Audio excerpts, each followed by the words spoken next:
Hello, everybody, and welcome back to our World War II, the Homefront presentations. So last Edpuzzle, we left off with talking about how African Americans were beginning to migrate from these southern cities, escaping Jim Crow-style segregation and looking to find themselves in these northern metropolises, these places with big economic hubs, a lot of factories, a lot of infrastructure for jobs. So we're going to be transitioning now and looking at how Japanese Americans and how Asian Americans were treated at the throughout the duration of this war. And so we see here, of course, following Pearl Harbor, there's going to be a lot of discrimination that Japanese Americans are going to feel. We're going to see shop owners here say they don't want the business of Japanese Americans from here on out.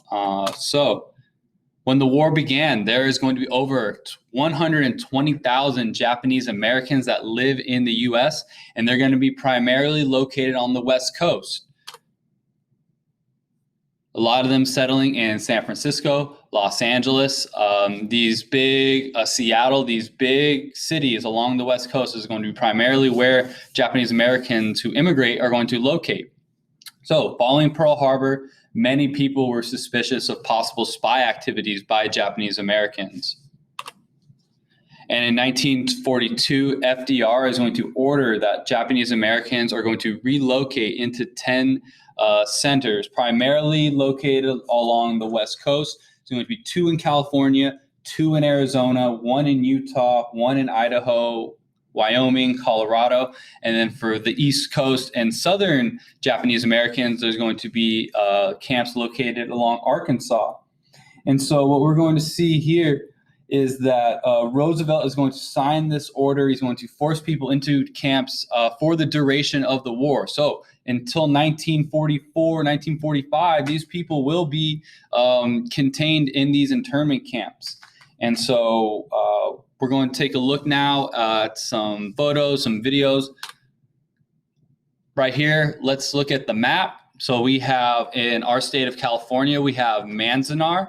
Manzanar is going to be located, if you've ever driven up on the, I believe the 99, heading up to Mammoth or to Lake Tahoe, you're going to pass Manzanar. I was actually passing this on a drive up this past summer. You could see the guard towers, but you couldn't see the campsite because of how bad the wildfires were this year. So we see here that there's going to be 2 camps located in Central and Northern California, 2 in Arizona, 1 out in Topaz in Utah, Minidoka in Idaho, Heart Mountain in Wyoming, Grenada in Colorado. And then I talk about these 2 southern camps. There's only going to be 2 camps because the heavy density of Japanese American immigrants are located along the West Coast here. Okay, so there's going to be 10 sites in total. Here we see a look at Jerome Camp in Arkansas. Not exactly the nicest of conditions. We have mud roads, no pavement, little shacks. There appears to be electricity running through the camp, but I don't believe that there's going to be a whole lot of the way electricity within the barracks.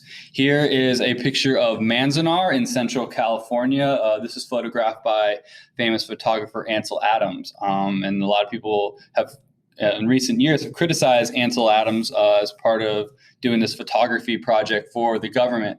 A lot of people view it as working with the government as a way of kind of making it appear, oh, it's in this beautiful mountain-esque setting. Like this can't be as bad as people are making it out to be. So a lot of people have accused Adams of working as a propagandist in this project for the United States government. So if you ever are driving on your way up to Lake Tahoe or to Mammoth, I would highly suggest take the hour, 2 hours out of your day to hit an exit and go check out this camp. I think it's something that we don't necessarily associate that the United States has done. We kind of associate internment concentration camps during this period over with Nazi Germany. And this is something, this is going to be one of the true black marks. This is people lining up for supper, for dinner at Manzanar. You can see the mountains in the background. And then this is going to be another photo of the camp in Topaz City, Utah. People checking in. You see people walking in with their suitcases and their luggage. We have some soldiers or armed guards here. All right. So, this is Japanese internment is going to be a period of American history that is going to be one of our true black marks in terms of how we've treated other people. And this is going to be something that, as you see moving forward, people are going to want reparations for. People were forced out of their homes. People were forced to abandon businesses, give up their entire livelihoods for 4 years. Imagine if just because of your race or your ethnicity, you were forced, removed from your home by an executive order, and then told to go live off in one of these camps for years on end. You are not a criminal. You have done nothing wrong. There is no reason as to why you should be forced to do time in these camps. They weren't going and rounding up German citizens. They weren't going up and rounding up Italian citizens, but Japanese citizens, because of how they look so much differently than those groups that I just mentioned, they're going to be the ones that are going to be blamed. So let's watch this video. Good grammar and spelling are important, but if you want to write essays that inspire. I'm here in Washington, D.C. on my spring break, spending a lot of time in the Smithsonian. I enjoy World War II history. I'm sending Nathan and his dad back into the vaults to see some not-so-typical wartime artifacts. Cedric Ye is a curator in the Division of Armed Forces History. What we're going to be looking at today is watercolors by Akio Ujihara. Ujihara, a 44-year-old engineer from Los Angeles. He was also one of many Americans detained during World War II, simply because he was of Japanese descent.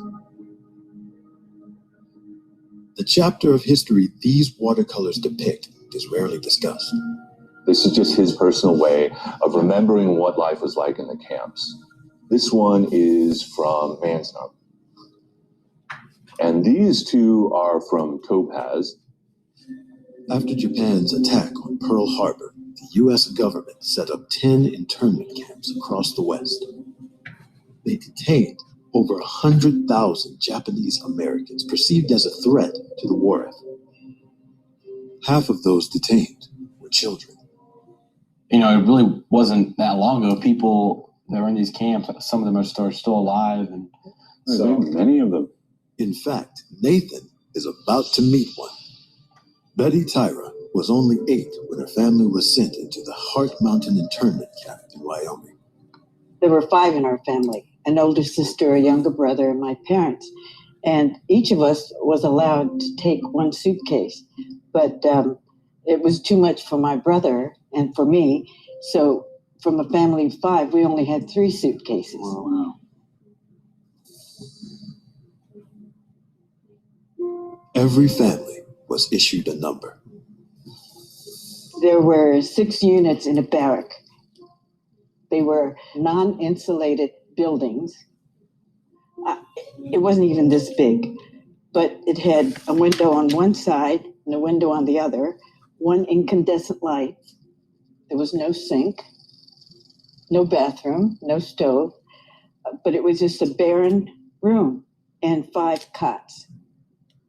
What kind of food have? You know, they tried to cook rice, but it was either too soft or crunchy. Yeah. And lots of pork and beans. It was not our normal diet. Betty's family spent nearly a year in the camps. I'm so curious, what happened to you?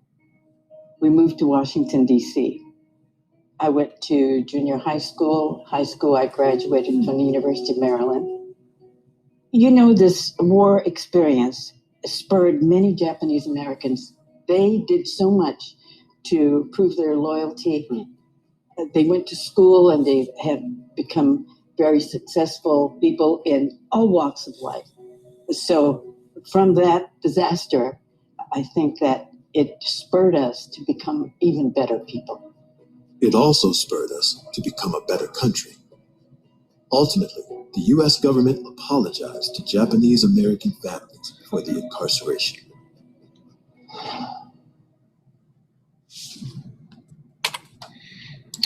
So they're going to apologize for Japanese incarceration. They're going to apologize for Japanese incarceration by opening up their pocketbooks. Today, the United States is home to more than 1 million Japanese Americans. So we see this movement for reparations begin following the war years. Eventually in the 1980s, President Reagan is going to sign into law a bill that provides $20,000 to every Japanese American sent to a relocation camp. The checks were sent out in 1990, along with a note from President Bush saying, "We can never fully right the wrongs of the past. We now recognize that serious wrongs were done to Japanese Americans during the war years, during World War II." So eventually the United States is going to go on a mission of contrition. They're going to apologize. They're going to offer monetary settlements to these citizens who were sent to these camps. So while it may take 40 years in order to get this payment, or over 40 years to get this justification or this restitution for these crimes against them. And here you see Reagan signing in his executive order in the late 80s, towards the end of his term. And this man, Fred Korematsu, he is going to, during the war years in 1944, he's going to file a Supreme Court case or file a court case that reaches all the way up to the Supreme Court.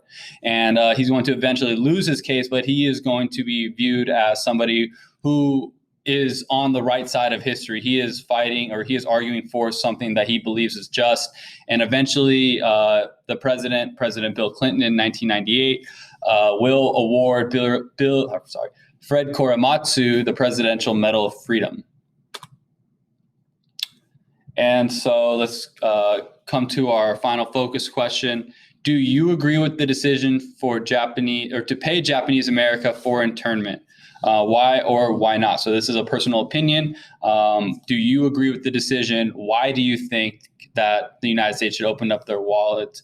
Do you think that it was fair to the Japanese Americans that were sent off to these camps?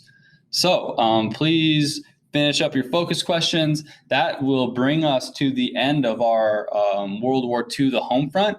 So when we begin the Holocaust slides, we will have our essential questions due. Okay. So now that we're at the end of our World War II slides, nearly 59 years after the end of World War II, the World War II Memorial was dedicated in Washington, D.C. on Saturday, May 29, 2004, to honor the 408,680 Americans who died in the conflict. And here is some photos of has the Atlantic and the Pacific on either side of the memorial, and then some famous battles that were fought in each theater. It's a photo of my dad on his last